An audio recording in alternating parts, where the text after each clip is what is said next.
Правозащитники заявляют, что в Чеченской Республике действует система унижения граждан, осмелившихся критиковать власть. Причем не обязательно выражать это недовольство публично, достаточно лишь записи в интернете.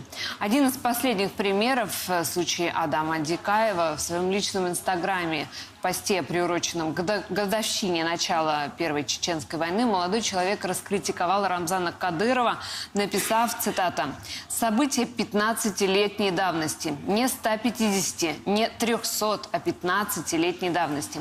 А царь бежит себе на беговой дорожке под песню «Мой лучший друг» – это президент Путин».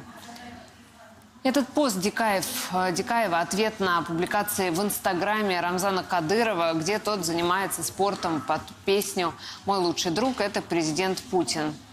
А примерно через неделю пользователь Фейсбука Апти Батал опубликовал видеозапись, на которой тот самый Адам Дикаев в толстовке и плавках идет по беговой дорожке и оскорбляет сам себя. Вот это видео.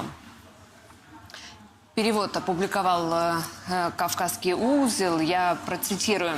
«Я, Адам Дикаев, думая, что меня не найдут, я написал в своем инстаграме то, что не нужно было писать. Меня нашли, сняли с меня штаны. Я понял, что я никто. С этих пор Путин мой отец, дед и царь». И вот еще один случай.